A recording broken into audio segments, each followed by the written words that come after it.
Bueno, buenas noches. Ya pudimos solucionar este inconveniente.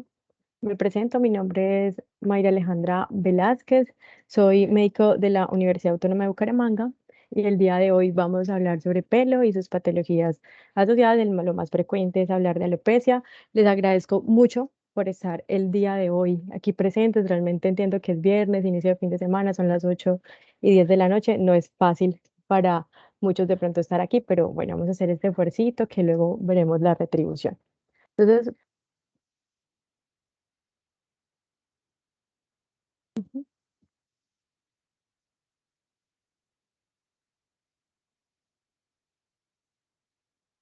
Listo, entonces para empezar a hablar de alopecias es importante que revisemos la importancia del pelo.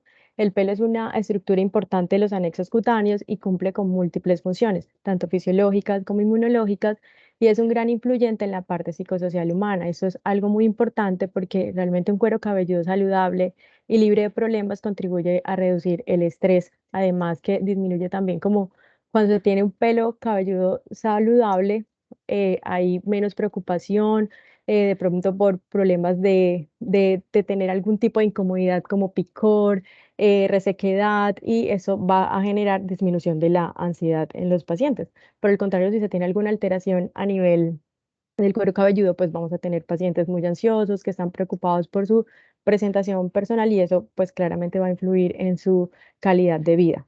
Y otra de las importancias de poder abordar ese tema es que las patologías asociadas al pelo no solo nos hablan de enfermedades localizadas en el cuero cabelludo, sino que también nos hablan de enfermedades sistémicas.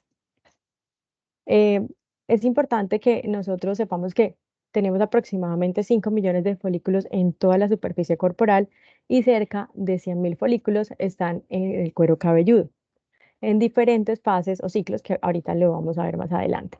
La densidad capilar va a variar con la edad. Es por eso que tenemos una densidad capilar en los recién nacidos de 1.135 centímetros cuadrados y vamos viendo cómo a partir de los 20-30 años empezamos a tener una disminución de esa densidad capilar, siendo a la edad de los 70-80 años una densidad capilar de 435 centímetros cuadrados. Y en promedio se dice que se desprenden por día 100 cabellos. Eso es algo muy importante a lo que debemos siempre informarle a nuestros pacientes para que esta pérdida de promedio de cabello por día no se traduzca en enfermedad, sino que hace parte de una condición fisiológica. Adicionalmente, antes de poder abordar como tal las patologías del cuero cabelludo, es importante que mencionemos y sepamos y tengamos muy claro la anatomía del pelo. ¿Por qué? Porque pues de ahí es donde vamos a poder entender todos sus ciclos y también la forma en que se ve afectado por las diferentes patologías asociadas. Es importante que nosotros reconozcamos dos estructuras principales en el estudio de la anatomía del pelo, que se encuentra el folículo piloso y el tallo del pelo. El folículo piloso se divide en un segmento inferior y en uno superior. El inferior consta de dos secciones: el bulbo, que se origina desde la base de la papila folicular hasta la franja de Apson, y el tallo, que va desde la franja de Apson hasta la inserción del músculo erector del pelo. Ya el segmento superior es una zona mucho más estable que no varía en los ciclos del crecimiento del pelo, consta de istmo y este istmo va desde la inserción del músculo piloerector hasta la glándula sebácea. Ya en la parte proximal y profunda del folículo piloso vamos a encontrar otra estructura que es el bulbo piloso.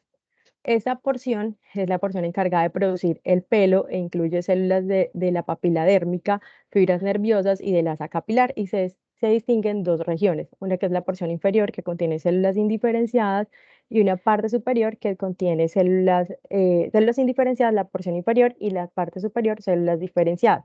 Aquí hay una parte muy importante que es la protuberancia. La protuberancia es una zona en donde nosotros vamos a tener la presencia de células madres pluripotenciales, y aquí esta juega un papel muy importante cuando hablamos de alopecias cicatriciales, ya que la afectación de esta zona, como tiene células madres pluripotenciales, pues va a generar una alopecia donde no hay recuperación del cuero cabelludo. Adicionalmente, es importante que podamos distinguir tres porciones que es el infundíbulo. El infundíbulo es una zona comprendida entre el óseo y el drenaje de la glándula sebácea, el istmo, que es la zona de drenaje de la glándula sebácea hasta el área de inserción del músculo piloerector, y por último, el bulbo piloso. Adicionalmente, en el tallo piloso encontramos la cutícula. La cutícula cubre desde la raíz hasta la punta de la epidermis y está conformada por células queratinizadas. La corteza, que es la mayor parte de la composición capilar y es importante para el desarrollo físico y las propiedades mecánicas, y la parte medular, que está presente de forma variable, está en el pelo de las cejas, las pestañas y las axilas, y se encuentra en la parte central. Bueno, entonces, esta parte sobre los tipos de pelo es importante porque vamos a distinguir el lanugo fino. El lanugo fino encontramos su producción más inútero y consta de dos capas. La primera capa es una capa larga con pigmento variable y se evidencia en el tercer trimestre. Y hay una segunda capa fina que es corta y no pigmentada y es más a nivel generalizado, exceptuando el cuero cabelludo. Ya la parte del vello, que el vello ya es el que sustituye el lanugo, carece de médula y en la pubertad se va a convertir en pelo terminal. Después de este vello tenemos un pelo que ya es indeterminado porque tiene una morfología que oscila entre el vello y la siguiente, digamos que fase, que es el folículo terminal, y corresponde al proceso de miniaturización. Este proceso de miniaturización es un proceso muy importante que más adelante lo vamos a ver en un tipo de alopecia. Y ya el pelo terminal, que este sí tiene médula y está localizado en el cuero cabelludo, barba, cejas y pestañas. Esto de distinguir la importancia de si tiene médula o no tiene médula, y cuál corresponde al proceso de miniaturización es muy importante, pues como para poder entender la importancia también de la fisiopatología de las alopecias. Ahora vamos a hablar sobre el ciclo piloso. En cuanto al ciclo del pelo, el ciclo es un proceso asincrónico que es de constante actividad y está influenciado por factores hormonales, citocinas, edad, hábitos, y también depende mucho de la alimentación de la persona. Es así como podemos encontrar que se distinguen tres fases. Una fase anágena, que es una fase de crecimiento, donde se encuentra el 85 al 90% de los pelos y tiene una duración de 2 a 6 años. En esa fase, el bulbo piloso va a secretar activamente melanina y tendrá una actividad mitótica importante. El promedio de crecimiento más o menos será de 1 centímetro por mes en esta fase. Y solo aquí ocurre la pigmentación del folículo. Ya tenemos la fase catágena. En esa fase catágena, que dura aproximadamente de 2 a 3 semanas, representa menos del 1% de los folículos pilosos. Aquí ocurre una apoptosis del epitelio folicular, lo cual va a generar como una involución del segmento inferior del folículo. Y en la fase telógena, que tiene una duración aproximadamente de 100 días o 3 meses, y se encuentra del 10 al 15% de la población capilar. Se caracteriza por ser una fase de reposo, es la fase final del ciclo folicular, y dentro de esas fases se distingue como dos subfases adicionales. Una es la fase exógena, donde se van a perder aproximadamente 100 pelos diarios por ruptura entre el bulbo y la vaina radicular externa, y una fase ketógena, que es como un tiempo donde se encuentra vacío el folículo hasta que se forma un folículo nuevo. Entonces, para nosotros poder diferenciar a la microscopía cómo se ve cada pelo, pues en este tipo, en cada etapa, entonces podemos ver que en la fase telógena va a tener forma de copito. Entonces va a ser como en la parte se va a ver como con poca pigmentación. Entonces por eso recibe como que tiene una morfología muy similar a la de un copito. En la fase anágena va a tener una forma de bastón y también va a ser un bastón muy pigmentado, y la vaina radicular interna va a estar adherida al tallo piloso. Listo. Entonces ya vamos a entrarnos en el tema como tal, que que nos reúne el día de hoy. Las alopecias son enfermedades que se caracterizan por una disminución de la densidad capilar, pueden ser agudas o crónicas, permanentes o recuperables. Y tenemos aquí las alopecias no cicatriciales y las alopecias cicatriciales. Entonces, dentro de las alopecias no cicatriciales tenemos la alopecia areata, la alopecia androgénica, el efluvio telógeno, el efluvio anágeno. Y dentro de las alopecias cicatriciales tenemos el líquen planopilar, el lupus eritematoso cutáneo discoide, el síndrome de Graham-Little, alopecia frontal fibrosante, la alopecia cicatrizal centrífuga, la queratosis pilar espinulosa de Calvante, la foliculitis de Calvante y el acné queloide de la nuca. Entonces, también las alopecias cicatriciales tienen una subdivisión en linfocíticas, neutrofílicas, mixtas e inespecíficas. Y recordemos el compromiso de estas alopecias en la parte de la protuberancia, donde están las células madres pluripotenciales y por procesos inflamatorios autoinmunes, hace que esta afectación en esta zona sea un proceso irreversible. Bueno, entonces vamos a empezar a hablar de la alopecia, de las alopecias no cicatriciales. Tenemos la alopecia androgénica, que es la más común de todas las alopecias y la podemos encontrar tanto en hombres como en mujeres. Afecta al 80% de los hombres y el 50% de las mujeres a lo largo de la vida. Entonces, ¿qué vamos a encontrar en este tipo de alopecia? Hay una disminución de la duración de la fase anágena con aumento de la fase telógena y miniaturización del folículo piloso. Aquí juega un factor muy importante la 5-alfa reductasa, porque la 5-alfa reductasa tipo 1 y tipo 2 están presentes en el folículo piloso y hacen que la testosterona se convierta en dihidrotestosterona, que es la que ejerce como el efecto de miniaturización del folículo piloso. También se ha revisado como una de sus causas y la susceptibilidad genética que se puede tener, y se han encontrado genes como el gen del receptor de andrógenos y el gen del receptor A2 de la ectodisplasina asociadas como causas de esta patología.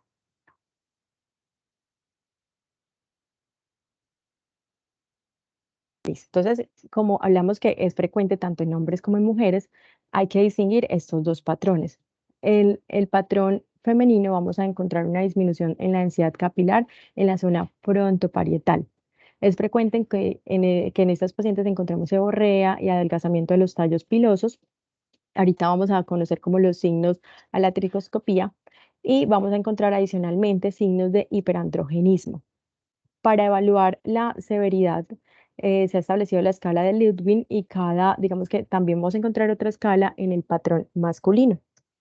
Entonces, en el patrón masculino vamos a encontrar una pérdida en la densidad capilar, principalmente en la línea de implantación, en la región biparietal y el vértex, y va a respetar la zona temporal y la occipital.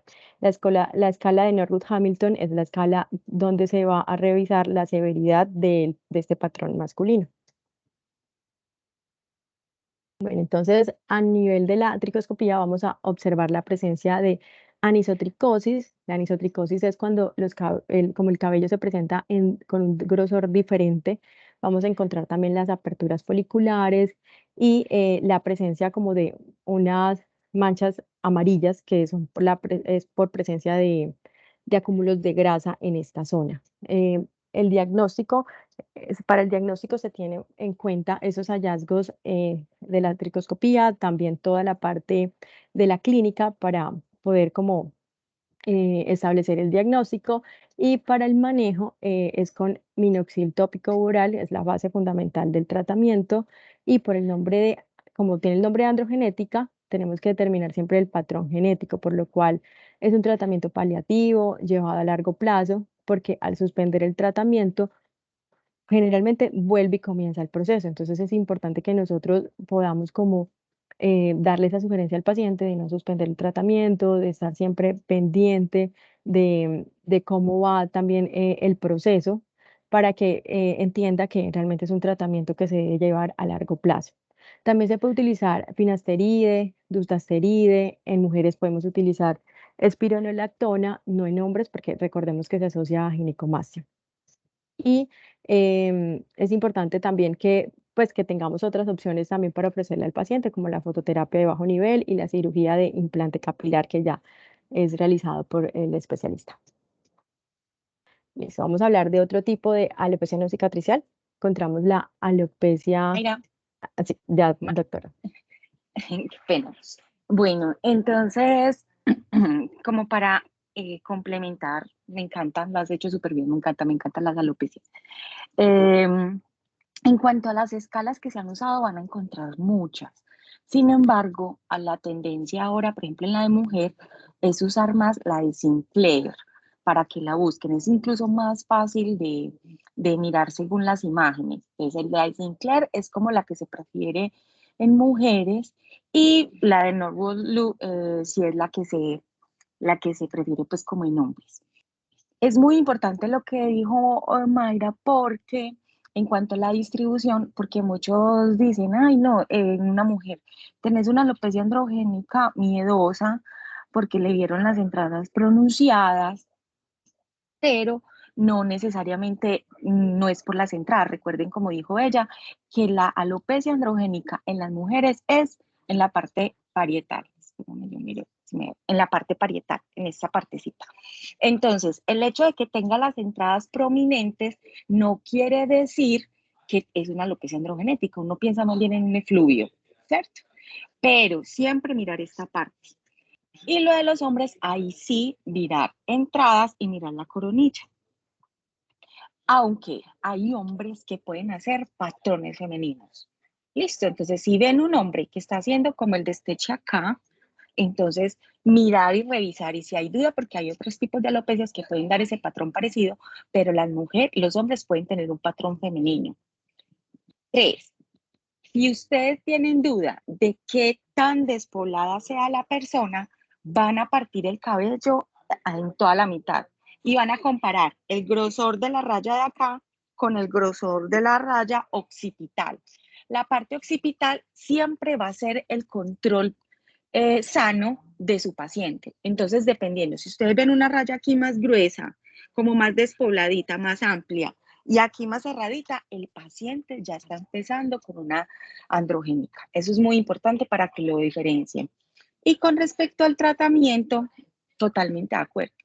Hay personas que dejan, perdón chicos, hay personas que dejan de usar el minoxidil pensando que ya no es que esto me volví dependiente, no es que se vuelvan dependientes, es que la enfermedad no tiene cura, la enfermedad va a seguir progresando.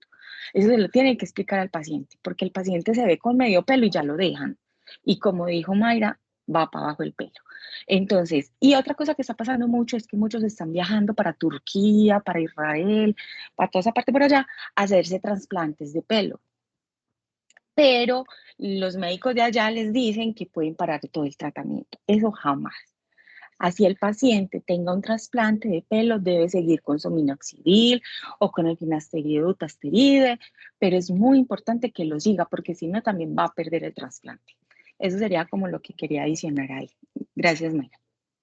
No, gracias, profe, a usted. Muchas gracias.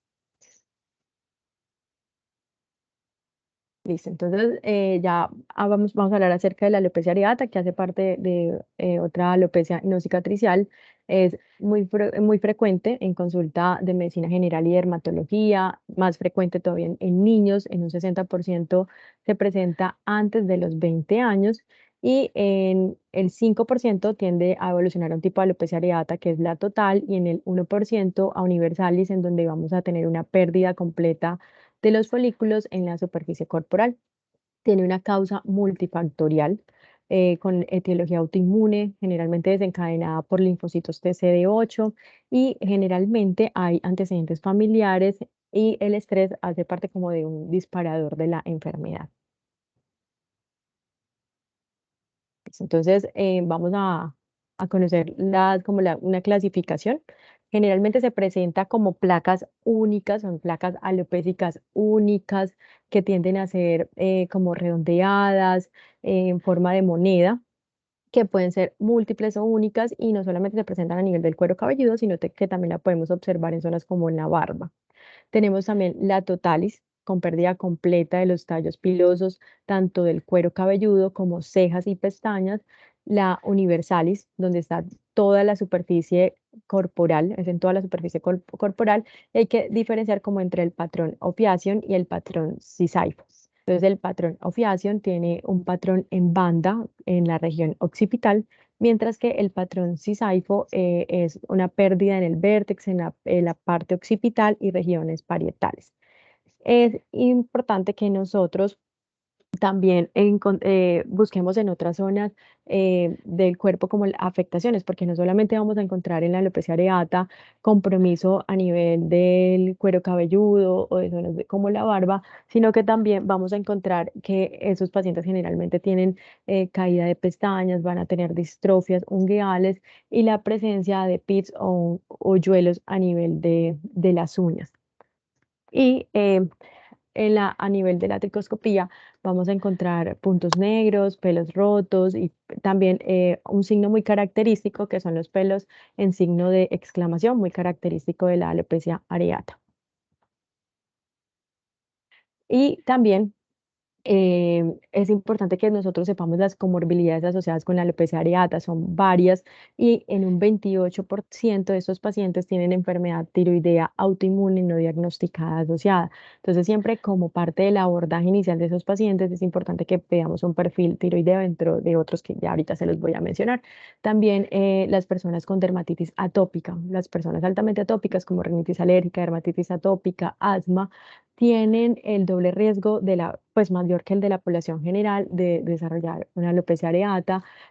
También hay coexistencia con psoriasis, con vitiligo, con lupus, artritis reumatoidea, alteraciones metabólicas y psiquiátricas.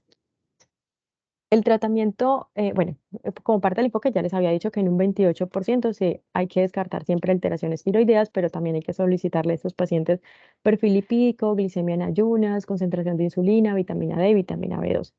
Y en cuanto al tratamiento, generalmente, bueno, se prefiere como un tratamiento local cuando hay lesiones, cuando son lesiones únicas. Intralesional con triamcinolona como primera elección en concentración de 2,5 a 10 miligramos. 90% de los casos van a mejorar con esteroides.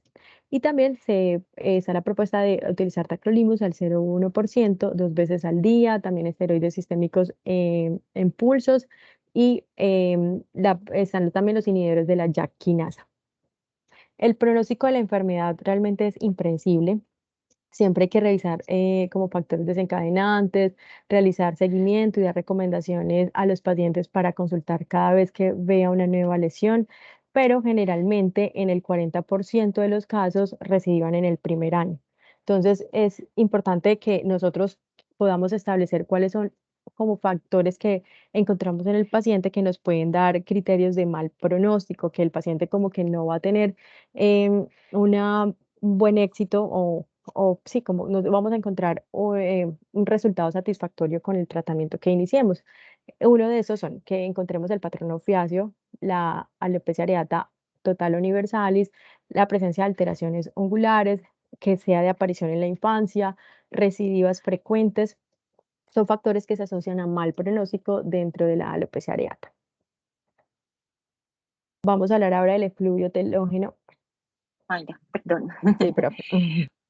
Bueno, entonces como para adicionar, lo del efluvio tenógeno me parece muy importante recordar y lo tengan claro con sus pacientes. Ve que es que efluvio telógeno con el minoxidil, sea para androgenética, sea para efluvio, sea para la que sea, siempre al mes va a haber un flare. ¿Cómo así? El pelo, el paciente va a sentir que se le cae más. Entonces, eso se lo deben decir al paciente, porque si no, salen y le mencionan a la madre diciendo que usted le tumbaron más el pelo. Entonces, es normal que eso pase. Le puede pasar que en un mes sientas un poquito más de caída, pero es normal. Listo, porque acelera un poquito, en ese caso, los que están en telógeno. Listo, entonces, pero favorece el anágeno, como habíamos dicho, por una parte. Dos, estamos en una epidemia de alopecia areata difusa. O sea, es impresionante, sobre todo los pacientes post-COVID o por vacunas. Entonces es muy importante, y no solamente por la infección por virus, sino por el estrés que se vivió en pandemia, que evalúen los pacientes muy bien, sobre todo las mujeres, porque en la parte parietal pueden tener un parecido muy importante a la alopecia androgénica. Entonces, recordemos que las mujeres se afectan más acá y en la difusa, en la areata difusa también. Entonces, si ustedes tienen duda que, es que la raya la veo aquí como igual y acá, no sé, si tienen duda, remítanlo. Si no, le pueden hacer una prueba terapéutica con el minoxidil más el clobetasol. Y otra cosa muy importante, ¿ustedes qué clobetasol mandarían? No les vayan a mandar crema que le mencionan la madre. Quitar eso es súper difícil. Entonces, clobetasol, loción, ya está en el post, lo pueden enviar. Recuerden que eso no es por los siglos de los siglos, amén. Ese paciente hay que estarlo viendo porque hay pacientes que hacen atrofia, telangiectasias, entonces estarlo siguiendo y para hacerle un desmonte adecuado. Listo. Eso era lo que les quería agregar. Gracias. Gracias, doctora. Listo. Entonces, continuando con el efluvio telógeno, se caracteriza por un paso prematuro de anágeno a catágeno y telógeno y generalmente es mayor a 6 meses de evolución. La mayoría de los casos se presentan en mujeres y se localiza principalmente en zona frontotemporal. Generalmente es asociada a suspensión de anticonceptivos y se presenta a los 2 o 4 meses después de la suspensión. Hay varios eventos desencadenantes del efluvio telógeno, dentro de los que se encuentra el posparto, la suspensión de anticonceptivos, como lo hablamos, las cirugías, medicamentos, anemia, pero eso es muy importante y es que la presentación generalmente es de 2 a 4 meses después del evento desencadenante y ahorita vamos como a establecer algunas diferencias entre este efluvio telógeno y otro efluvio que es el anágeno.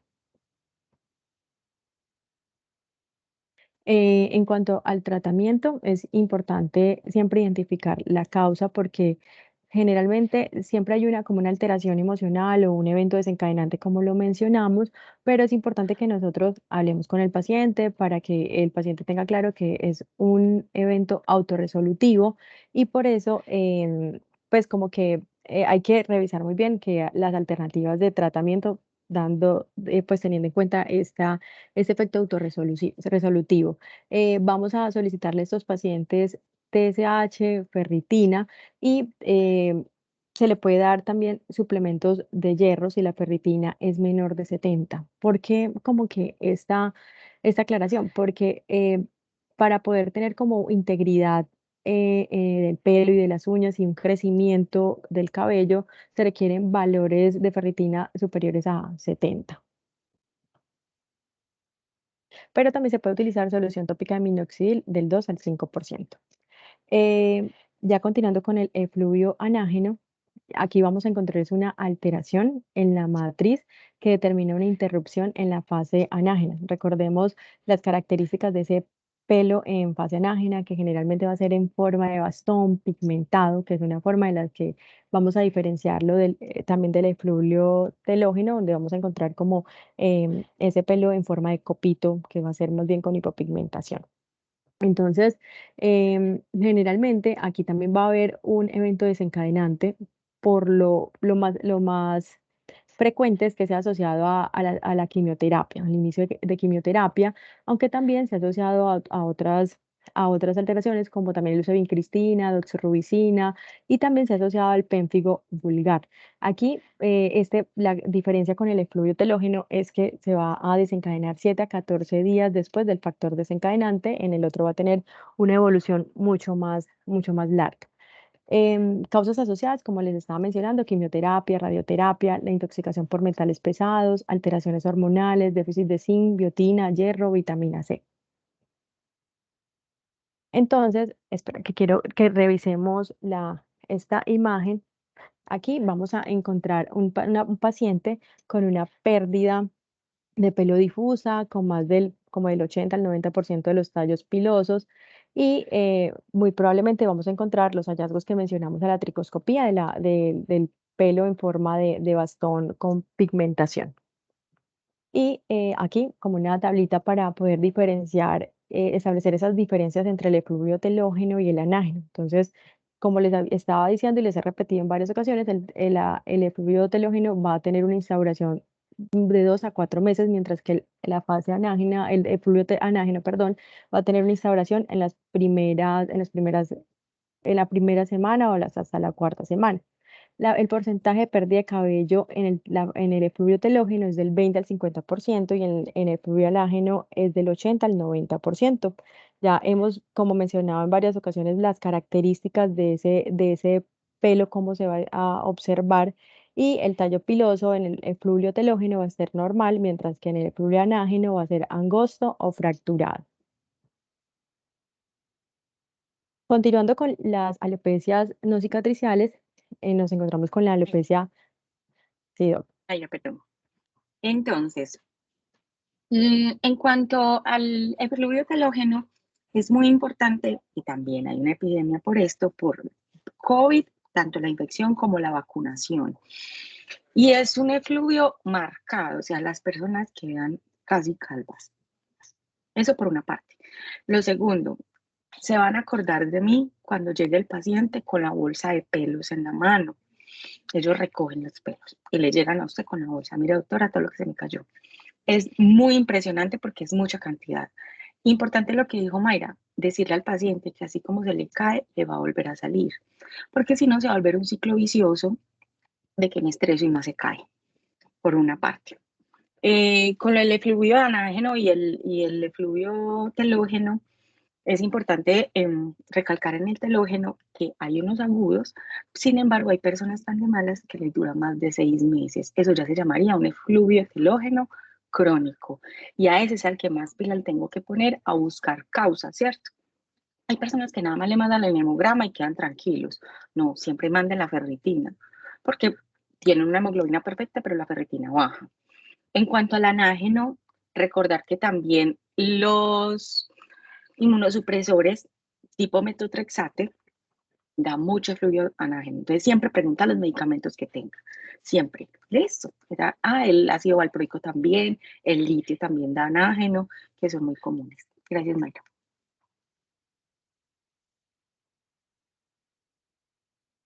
vamos a continuar. Me gustaría saber si todavía se sigue proyectando. Es que, Sí, no, todavía está ¿sí? ahí la Ah, bueno. presentación. Bueno, muchas gracias. Dentro de las alopecias no cicatriciales tenemos a la alopecia sifilítica. La alopecia, bueno, nosotros es algo muy importante que tengamos este tipo de como de diagnósticos presentes, porque generalmente la sífilis es muy frecuente, pero olvidamos su presentación. Entonces, ¿cómo va a ser esta alopecia? Entonces, va a ser como enapolillado, así se llama, patrón enapolillado, y se manifiesta como unas placas alopécicas pequeñas que son redondeadas y generalmente están en la región del vértex o en región occipital, y dan el signo del barbero aficionado. Es como si hubieran trasquilado a la persona, como si mejor dicho, se hubieran desquitado con ese pobre ser humano. Entonces, ante la presencia de lesiones palmoplantares y alopecia, siempre es importante que a esos pacientes les solicitemos pruebas serológicas para sífilis. El tratamiento va a ser como una sífilis secundaria con penicilina benzatínica, 2.400.000 unidades, dosis únicas, o como alternativa podemos darle doxiciclina de 100 miligramos cada 12 horas por 14 días o acitromicina. Listo. Entonces vamos a hablar de Perdón, las... Mayra, una cosa chiquitica. Perdón, yo No, siempre no, interrumpo. no. Con la sifilítica, cuando vean que la serología, todo, incluso si ustedes recuerden el efecto persona, ustedes tienen muchas dudas y es un paciente con VIH, pues mandan a hacer la serología con diluciones. Sin embargo, hay personas que pueden tener un patrón parecido en apolillado en los pacientes con alopecia areata difusa. Pueden tener ese mismo, tienen áreas de atriquia, o sea, sin pelito, chiquiticas. Entonces, es en caso de que usted diga, no, pero es que yo ya le descarté sífilis, le descarté todo, considerar que no sea un área tan difusa. Gracias, Maya. No, gracias, profe. Listo. Entonces, dentro de las alopecias cicatriciales, ya pasamos a la otra parte de las alopecias, tenemos al lupus eritematoso. El lupus eritematoso, junto con el líquen planopilaris, que lo vamos a ver en un ratico, son las causas más frecuentes de alopecias cicatriciales. La edad de presentación del lupus em, es más o menos entre los 20 a los 40 años y es muy frecuente en mujeres. Vamos a encontrar en estos pacientes como una placa que se ve eritematoviolacia, discromiante, con formación como esos tapones queratóxicos y una alopecia asociada. Entonces inician como con unas placas inflamatorias y luego dejan unas placas atróficas que van a ser hipo o hiperpigmentadas y que pueden afectar todo el cuero cabelludo. Entonces mire cómo está toda esta afectación en esta fotografía que estamos mostrando. El tratamiento para estos pacientes puede ser con infiltraciones con triamcinolona, cloroquina o la hidroxicloroquina, prednisolona en pulsos y también se puede utilizar pues la terapia inmunosupresora con metotrexate, siempre recordar la adición de ácido fólico en todos los pacientes que utilicemos el metotrexate. Em, y también es importante pues que en estos pacientes, ante la sospecha que veamos estas lesiones con esas placas que son tan eritematoviolaceas, siempre descartarle como un lupus eritematoso sistémico porque generalmente esos pacientes en el 5% desarrollan el lupus eritematoso sistémico y un 30% de los pacientes que ya tienen un lupus eritematoso sistémico van a desarrollar estas lesiones discoides. Entonces ahora vamos a hablar del líquen planopilaris. Recordemos que junto con Perdón, perdón, Mayra. Tranquila, Una doctora. chiquitica. Con lo del lupus, totalmente de acuerdo, les pueden llegar por la alopecia, pero también puede llegar al revés, que les lleguen con las lesiones discrómicas, o sea, recuerden que es ese borde oscuro y ese centro más claro, cicatriciales en orejas, en nariz. Entonces, normalmente le gustan mucho las conchas, la carita como tal, pero no se dan ni siquiera cuenta del cuero cabelludo. Entonces, cuando tengan un paciente con lupus eritematoso discoide, búsquenle en el cuero cabelludo. Listo, eres como ese tipo. Gracias, Mike. Gracias, doctora. Entonces, el líquen planopilaris es la alopecia cicatricial más frecuente junto con con el lupus. Tiene tres variantes que ya la vamos a ver, la alopecia frontal fibrosante, la alopecia cicatricial centrífuga central, el síndrome de Graham-Little. Em, recordemos que el líquen plano es una enfermedad inflamatoria que se presenta con múltiples manifestaciones tanto en piel como en mucosas y en el cuero cabelludo. Y tenemos el clásico que tiene afectaciones en zonas parietales y el vértex con eritema y descamación de los folículos con alopecia. Entonces vamos ahora a hablar de esta variante que es la alopecia frontal fibrosante. Entonces en la alopecia frontal fibrosante vamos a observar, miren, miremos acá como ese retroceso de la línea de implantación frontotemporal y esos pacientes generalmente van a tener como una atrofia a nivel de la piel y por eso se van a observar con mucha más claridad esas venas aquí en la zona frontal.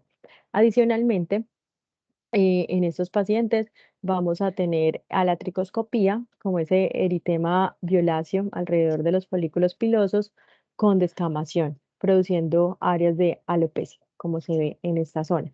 Eso realmente es una afectación que ya indica más gravedad. Esta presentación es una forma grave que cada vez está cobrando como más frecuencia. Tenemos también la foliculitis disecante. La foliculitis disecante está asociada con el acné conglobata. Perdón, Mayra, antes de que se me olvide. Del anterior, de la alopecia frontal fibrosante, es verdad, ahora ya eso es muy, muy frecuente. Uno ve las personas en el metro y ya mismo dice, ay, esa mujer tiene algo raro, pero varias cosas. Una, si usted tiene dudas si la persona es frentona o está haciendo una alopecia frontal fibrosante, como en la primera imagen, ponga a la paciente a mirar hacia arriba, a arrugar la frente. Y usted ahí mismo va a ver la diferencia, hasta dónde llega la frente, que es donde se generan arrugas, y ven una parte como de la frente que no se arruga y es más brillantica. Esa sería un área de pérdida de alopecia. Entonces tendría. Dos, ¿cómo detectar a tiempo una paciente así? Lo primero que pierden es la patilla. Si usted aún le llega a una paciente quejándose que se le están cayendo, que ya no tiene patillas, pilas, que así empieza la alopecia frontal fibrosante.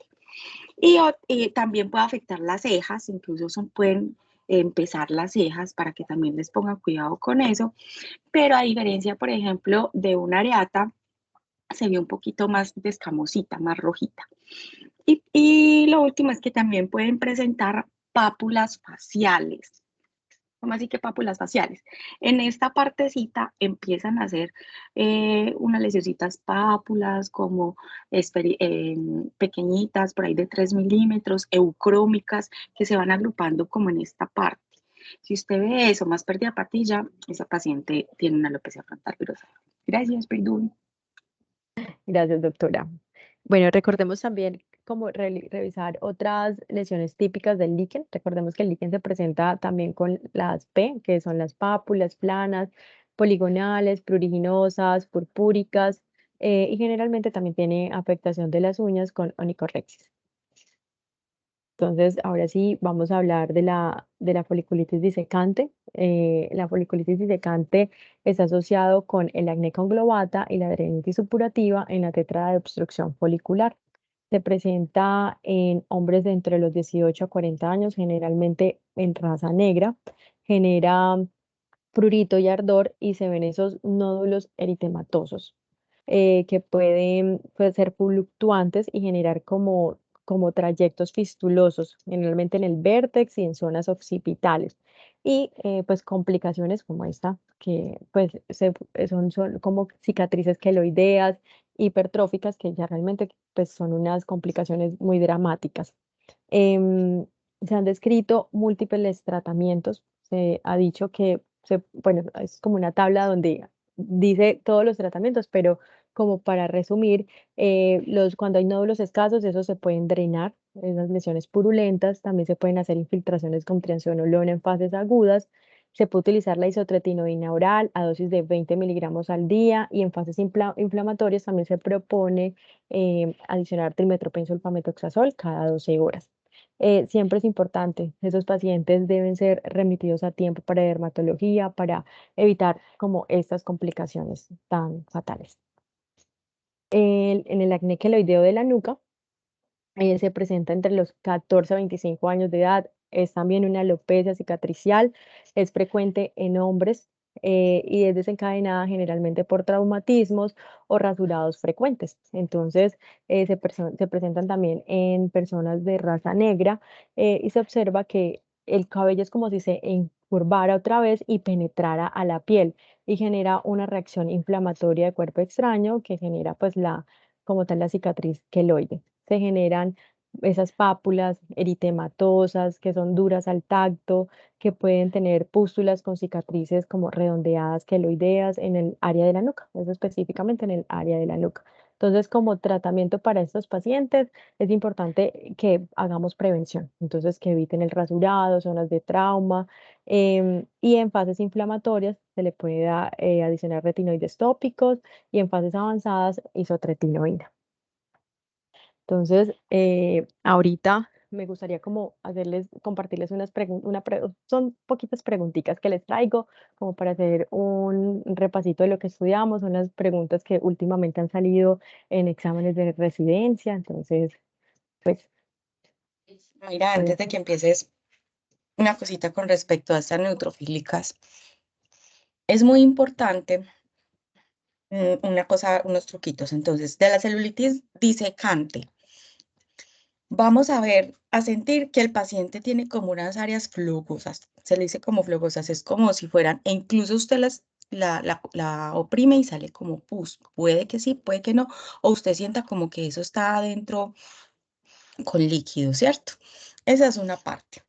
En la foliculitis decalvante, eso lo podemos ver clínicamente sin necesidad de lupa ni dermatoscopio, unas cosas que se llaman los pelos en mechón, o se le llaman pelos en muñeca, o ¿por qué? Porque vamos a ver que el pelo se ve como un mechoncito, como son por lo general más de 5 pelos junticos, y uno dice, ¿pero qué pasó? Es por la fibrosis que hay, que se van juntando los folículos, ¿listo? Entonces, si vemos como pelos en mechón, piensen en foliculitis decalvante, no en celulitis disecante.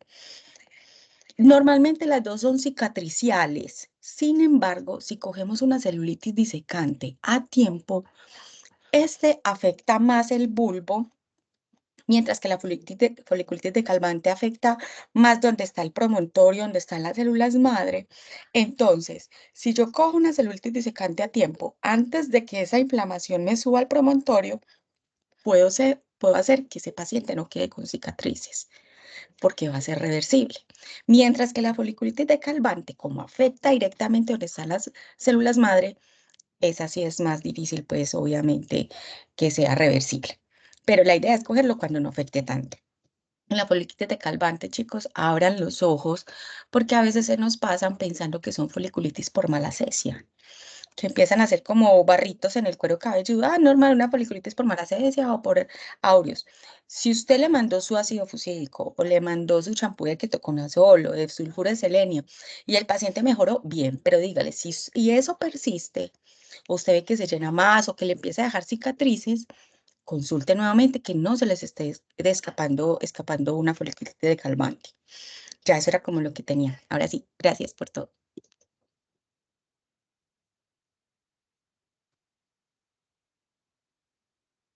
Vamos a hacer, son preguntitas, son solo 3, son pequeñitas y creo que las abordamos.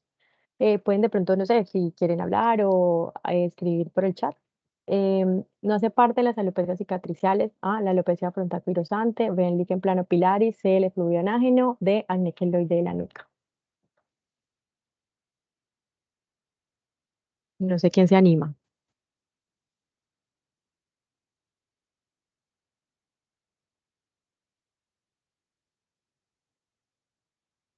El efluvio anágeno. Exacto, sí, correcto.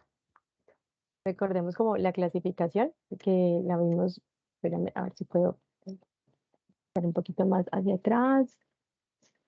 La clasificación como para que nos la llevemos como recorderis para la casa. Es realmente una pregunta muy frecuente, por eso como que la quise traer. Esas son las alopecias no cicatrizales y las cicatriciales, como recordar esos dos cuadritos. Yo creo que con que uno se sepa las alopecias no cicatriciales, ya sabe qué hace parte de ahí y qué no hace parte de ahí. Entonces es como muy importante poderlas distinguir. Y vamos con la otra. ¿En cuál alopecia es usual encontrar a la tricoscopía pelos en signos de exclamación? A, alopecia frontal fibrosante, B, líquen plano pilaris, C, alopecia areata o el acné queloide de la nuca. Alopecia areata. Exactamente. Ahí estaba dentro de la presentación. Y del ciclo del pelo es correcto afirmar que el pelo terminal carece de médula, la fase de telógena es una fase de reposo, si en la fase anágena se encuentra el 1% de los pelos o la fase ketógena hace parte de la parte de la parte catágena, de la fase catágena, perdón.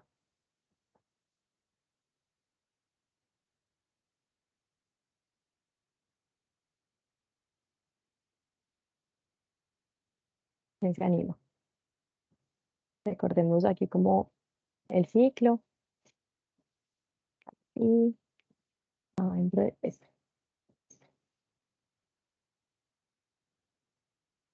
A ella les estoy mostrando la pregunta, la respuesta.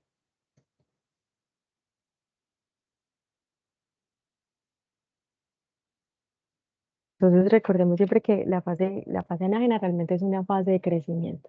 La fase catágena realmente es una fase de transición y en la fase anágena se encuentran la mayoría de los pelos en esta fase. Y la fase telógena pues es con la que constituye la fase de reposo. Listo. Entonces, quería como dejarles unos mensajitos para llevar a casa. Realmente las alopecias cada vez son más frecuentes, por eso es importante como que nosotros sepamos abordarlas, distinguirlas, poderlas también diferenciar si es cicatricial o no cicatricial. También importante que a los pacientes los ayudemos y que puedan entender que en promedio se desprenden 100 cabellos al día. Siempre interrogar sobre eventos desencadenantes como factores emocionales, medicamentos, procesos quirúrgicos recientes y que un diagnóstico y tratamiento oportuno evita complicaciones como las cicatrizaciones que vimos en esas fotografías. Muchísimas gracias. Muchas gracias a usted, doctora. Muchas gracias, Mayra. Estuvo súper chévere la sesión. Mayra, felicitaciones, me encantó, súper completo, súper Much- completo. Gracias, doctora.